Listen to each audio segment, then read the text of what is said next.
சின்னஞ்சிறு பெண் போலே சித்தாடு இடை உடுத்தி சிவகங்கை குளத்தருகே ஸ்ரீ துர்க்கை சிரித்திருப்பாள்.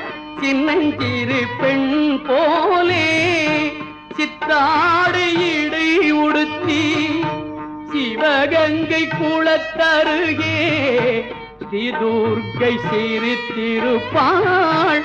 சின்னஞ்சிறு பெண் போலே